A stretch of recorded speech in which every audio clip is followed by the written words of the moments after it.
Hello, and welcome to the teacher edition of Steve Barkley Ponders Out Loud. The complexity of teaching is both challenging and rewarding, and my curiosity is piqued whenever I explore with teachers the multiple pathways for facilitating student engagement in the exciting world of learning. This podcast looks to serve teachers as they motivate and support their learners. Thanks for listening. I'm delighted that you're here.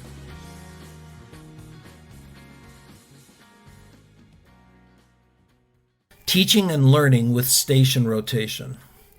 Some time back, I worked with a middle school where many of the teachers were implementing a station rotation model. In many classrooms, teachers had 3 stations. One where students worked with the teacher in a direct instruction mode, another where some of the students were working independently, usually using technology, and one where the students were engaged in a collaborative task, sometimes with one student or a few students. As I studied and watched that setting, I ended up focusing in on what I called learning production behaviors, identifying what students needed in order to be a successful learner at each of the stations. And I realized that at each station, it was a different set of learning production behaviors. And in many of the cases, I found out that there hadn't been a clear message given to students and support for students in what those behaviors are. When Dr. Catlin Tucker agreed to join me on a podcast, I explored her website to find several resources for teachers around the use of station rotation. And I was pleased when she agreed to share her insights on that topic and process with her. Catlin is a sought-after speaker and trainer for educators. She's a prolific author, and her 16 years as a teacher gives experience that she brings into all the work that she does. And so I'm excited that she's joining us here. Yeah, I'm thrilled to be here with you. I'm wondering if you'd start by talking a little bit about how you define the term station rotation and what value there is both from a teaching and learning standpoint.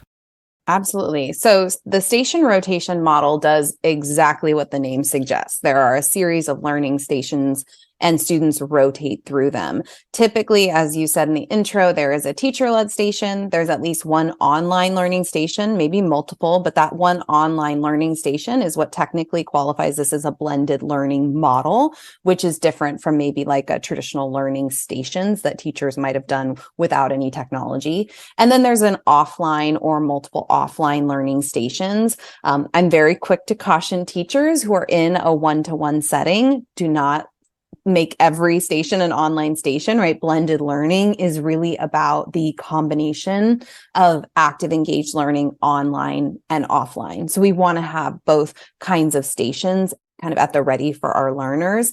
And I would say that when I talk to teachers about the benefit of station rotation, I'll often lead them through an exercise about the challenges and perceived benefits of the whole group teacher-led lesson. And then we'll break down some of those challenges and talk about how a station rotation could be an alternative model that we want to add to our teaching tool belt to kind of address particular teacher pain points. So for example, if we're feeling like our class is just too big, and I would argue almost every class I taught in public school setting was far too large, station rotation offers this opportunity to break that larger class up into what feel like smaller learning communities where groups of learners can interact with each other without it being a whole group setting, which can be very intimidating on a lot of different levels.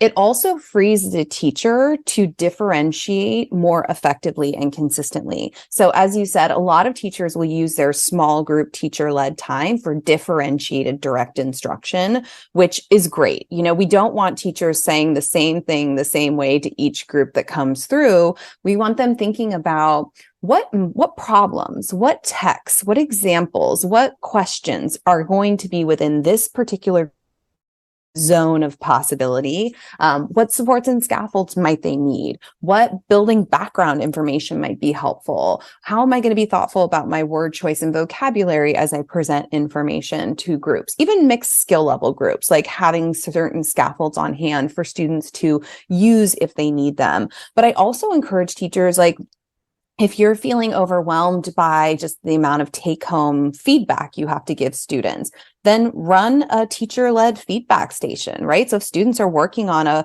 piece of writing, on a performance task, on a project, and they would benefit from that focused, actionable, timely feedback, that's a great way to use the station. Or as you said, if they really would eventually love learners to engage in small group discussions at an offline station on the other side of the room, then maybe the focus on that learning production kind of behaviors could be, hey, I know they don't have the skills to do discussion on their own yet. I'm going to run a mini fishbowl at my teacher led. I'm going to facilitate some small group discussion so students can start to understand what that looks like. So there's so much the teacher can do at that teacher led to really address specific needs in a classroom, to differentiate. And then at those offline stations, we have this opportunity to really connect learners and build those tactile, experiential, social elements of learning into the classroom where kids can engage with each other. And the online stations are great, though I do often see them kind of limited to things like personalized practice with adaptive software, or online programs, or video lessons, which are wonderful ways to use the online station. But I would love to see teachers also use that online station to foster communication and collaboration around shared tasks. So lots of wonderful benefits from a teacher perspective in terms of getting to really differentiate and target specific needs in the classroom, but also a learner perspective, because at those other stations where they're working on their own or with their peers, they have a higher degree of control over the pace at which they navigate particular tasks, consume new information, process ideas. I think all of those are really beneficial parts of using this model as compared to that whole group teacher-led, teacher-paced lesson. How does a school's schedule and class size end up impacting a teacher's use of station rotation? I feel like I do a lot of myth busting when it comes to station rotation. The first myth I think I encounter the most is actually people at the secondary level assuming somehow this is an elementary strategy. And I think that's just a product of the fact that they were taught a very different approach to designing instruction that was much more linear and whole group. But really, when it comes to a schedule, station rotation is flexible. A single rotation doesn't have to happen in a class. Now, if you have a block schedule, the station rotation is a wonderful way to really maximize anywhere from a 70 to 2-hour block of time with students so that you're not losing them in a whole group lesson. But I work with teachers who are on a 49-minute class schedule. And so they'll do like a 2-day 4-station rotation. I was piloting a 4-day 4-station rotation with a school in Palm Springs, where Monday they did a whole group, kind of set the stage for the week. And then every day they did a welcome activity and kids would transition into a station. And over the course of the week, they hit all 4 stations. So lots of flexibility. I can tell you with big class sizes, since I always had big class sizes, one approach that I share, and actually a few of the schools I've supported have classes over 40, sometimes 42 students, which is just absolutely bonkers to me. But there are 2 ways to kind of approach that, which is, you kind of imagine an imaginary line down the center of your classroom, and you might have 3 stations rotating on the right side of the room. And then on the other side, you have 3, what I call mirror stations. So they're the same learning activities students are cycling through, but because you're using this kind of mirror stations approach and having 2 separate pods of learners moving through the same kind of rotation, you keep the numbers at the stations low. Now, you do get 2 sides of the room feeding the teacher-led station, so that station's going to be a bit bigger, but that's where the teacher is. So it's typically not as big of an issue. Another way to do it is to just have maybe your 3 or 4 stations in the room, but at each station, you kind of break up each group into 2 pods just to keep numbers low. So there's lots of creative ways to kind of address any concern teachers might have about how this would work in different class sizes, in classes that run different lengths of time. How do you build student agency into stations? So when I come in and I train a group of teachers on station rotation, often that is like a big ask in and of itself, right? Like it's very new. It's a lot to think about in terms of the design. And then I start throwing in things like, hey, how are we going to differentiate our teacher-led station? And hey, how are we going to build student agency into these stations? And teachers get a bit wide-eyed, like, okay, Catlin, can you just like pull the e-brake a little bit? Like you're overwhelming us. But sometimes they only have them for a day. So I'm like, we got to cover everything. And so I tell them, giving students agency is a pillar of high quality blended learning, right? Like you can do blended learning basics without those pillars of like agency, differentiation, control over pace. But if we really want to maximize the impact of these models, we need to be keeping those things in mind. But it doesn't mean students need a ton of choices for it to be meaningful. I encourage teachers to just start with like a would you rather option at least one station, right? Just one would you rather choice. And it could be something like, hey, at this station, you are watching a video or you're reading a text or you're listening to a podcast, and you can choose to take traditional Cornell notes or draw sketch notes. Or, hey, at this station, I want you engaged in a discussion, but maybe you sit at these tables if you want to engage in a live small group discussion, and you sit at these tables if you have social anxiety, if you're shy and you'd prefer to engage in an online discussion in our learning management system. So the options and choices don't even have to be super taxing for a teacher, but the goal is to use them to remove barriers so all learners feel they can choose a pathway where they can be successful. So starting small, and then the sky's the limit. I mean, you can get into choice boards and choose your learning path adventure designs if you want to really go nuts with student agency.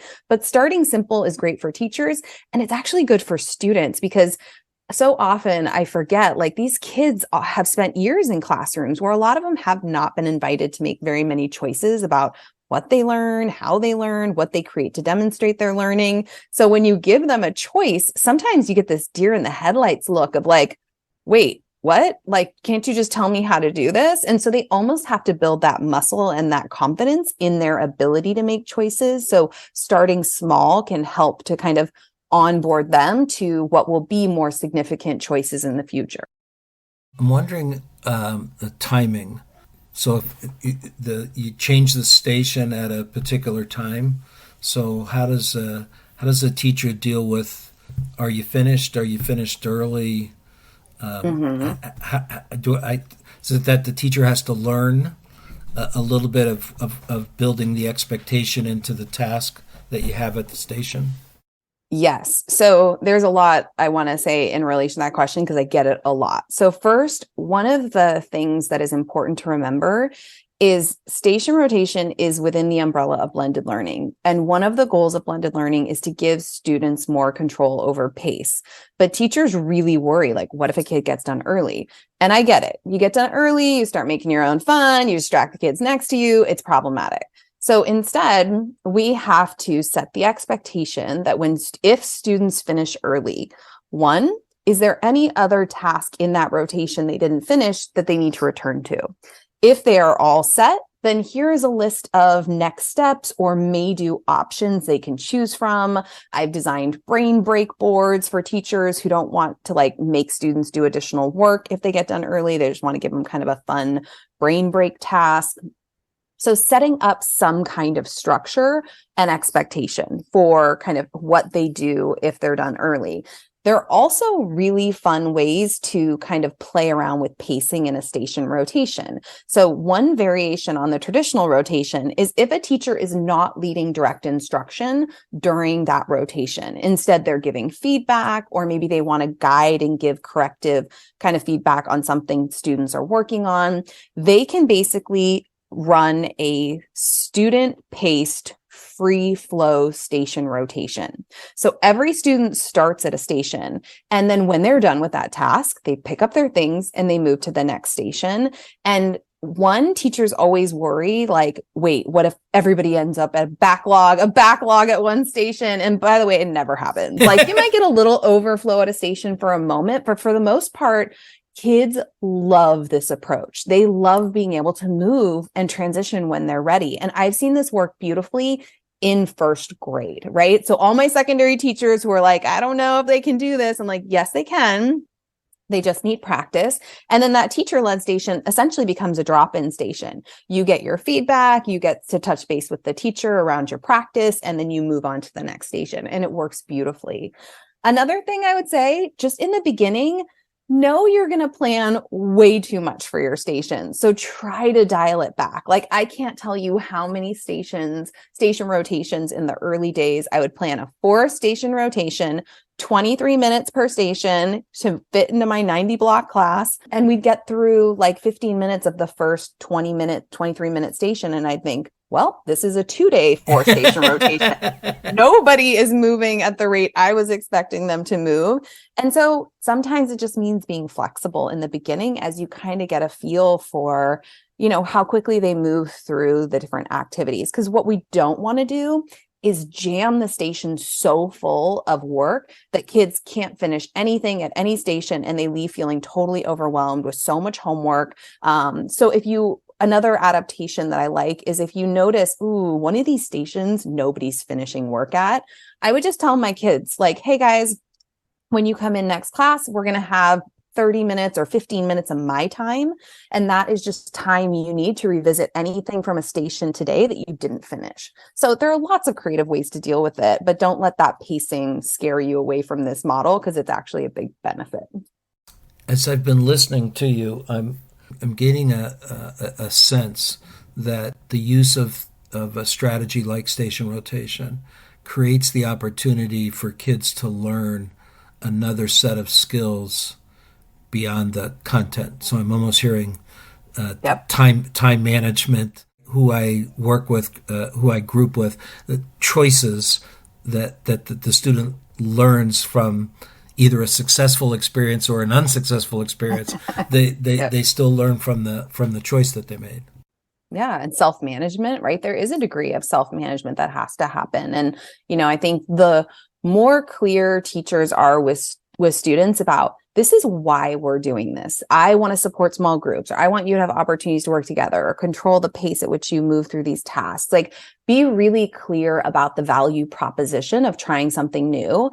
And then be really clear also about, like, here's the expectation, and make that a conversation. Don't just dump into a station rotation without talking about, hey, this is different. What do we all need to do to be successful in this new, this new style of lesson? What are we going to attempt to do? What norms do we want to adopt? And then have a clear set of consequences, right? Like, kids are going to have an off day. They're going to get distracted. So what are you going to do? Are you going to have a verbal kind of intervention, have a conversation? If that doesn't work, do you move them to like a floater desk on the side of the room to work on their own for the day? If that doesn't work, do we have a conversation with parents? So I think so often what I see, from my vantage point as a coach, and I remember, believe me, as a teacher, jumping into plenty of things without doing kind of that foundational work, and then realizing, oh my gosh, I have to back this up and like really start from the beginning, is teachers will jump into these things without laying that foundation. And then it's really rocky the first time they do it. And a lot of teachers will just abandon mission. They'll be like, I'm not doing this again. That was horrible. I don't like it. I'm more comfortable with this other way of doing it. And it's not that the model or the strategy didn't work. It's that the preparation wasn't there. So I guess you've somehow came around to this question. Maybe I can push you a little more specific. I'm a teacher who hasn't done this. And I'm going to step in the water for the first time here. What's a couple of guidelines you'd lay out for a person getting started? First, I would start with activities and routine, like the learning tasks you and students are already familiar with, right? So you're trying a new model. They're going to be moving in this more circular way. You don't want to overcomplicate that by also introducing new activities and tools and strategies that kids are then trying to learn while navigating a new type of lesson. I would also say, really think about grouping learners with intention, right? So what is it you're trying to do at your teacher-led station? Would it be helpful for it to be a mixed skill level group? Would it be helpful for it to be a needs-based grouping? Are they going to be collaborating at a particular station? If so, maybe you group them by strengths in a group dynamic and personalities you think will work well together. So having like a clear grouping strategy. And if you have a difficult group, know that you can like assign each student in that group a number. And as they transition from station to station, they sit in their numbered place. So you can make sure they're sitting next to people who will be reinforcing, hopefully, positive behavior. I think all of those things are really critical. Have a clear transition strategy. And I don't care if you're teaching seniors, practice it, right? So when the alarm or the timer goes off, what do? Do they have like 1 minute to wrap up cleanup? When they're done doing that, is the expectation that they stand behind the chair so you know who's visually ready to transition? And then what is the expectation for walking to the next station? I think elementary teachers do this beautifully, this kind of training and onboarding to those routines. And I think sometimes at secondary level, we're just like, oh, they're teens. They can almost operate a vehicle. They can do this. And it's like, no, they don't. No, they can't. They need practice. They need routines. So don't jump over those pieces, because those pieces will really set you up for success or potential bumps when you're trying this too. And I think I just blogged a couple weeks ago about furniture arrangement, which is not the most exciting topic in the world, but I can't tell you how many classrooms I go into where teachers are new to station rotation. They're like, oh, there's stations. Let's just clump desks together all over the room. And then kids are being asked to do individual kind of quiet tasks, but they're looking at each other. So they're just naturally distracting each other. So at the teacher-led station, like consider making a U formation. So kids are looking at the whiteboard. You can display things. You can move around the U really easily. If it's an individual station, maybe that's where you have a line of desks. And maybe those desks, if it's an online station, are facing away from the teacher-led. So you can kind of glance up and see what are on these screens. Because I can't tell you how many teachers are scared that kids will be not doing what they're supposed to be doing online. They'll be on YouTube or somewhere else. So visually, can you have a line of sight to these devices, even if you're at a teacher-led station? And then, of course, for those collaborative stations, let's push desks together, make sure kids can easily work together. But even something as simple as the furniture setup can either maximize engagement and focus or really distract from it. You just hit there some great coaching observations that teachers might request from an instructional coach or a peer to just come in and observe movement and activity within a station with the thought of, do I have a structure, even just with the furniture, that's supporting what I'm asking the kids to do or distracting from what it is I'm asking the kids to do. Powerful piece. Seems simple, which most of the things we value coaching on are pretty simple. It's having. I think the Hattie John Hattie's description is that 80% of what's happening in the classroom isn't seen by the teacher. So a coach who can spot that, it's a really valuable piece. Definitely. Well, Catlin, thank you so much. And I've been to your website. I know you got a ton of stuff there to support people. You want to share with people some of the things that are there and how they can get in touch with you? Yeah. So my website, catlintucker.com, is definitely the one-stop shop that you need to get started if you're interested in any of this stuff. I would say specifically for station rotation, you can go to my blog and do a keyword search, and everything that I've posted on station rotation will come up, from furniture to frequently asked questions, where I have a series of video responses. I have a mini course on station rotation. So for a teacher who's like, I'm interested, I want to try it, but I'm not getting this training at school, you can absolutely do that. I have a bunch of books. Very active on Twitter and Instagram. And on Instagram, I post a lot of videos that are responses to teacher questions. A lot of them have to do with station rotation. A lot of them observations from my own coaching, which I've shared here. So that might be a useful resource as well. Well, thank you so much. I really appreciate your time and your insights. It's a pleasure to chat with you. Yeah, me too. I'm so glad we made this happen. Have a great day. You too. Thanks for listening in, folks. I'd love to hear what you're pondering. You can find me on Twitter at Steve Barkley, or send me your questions and find my videos and blogs at barkleypd.com.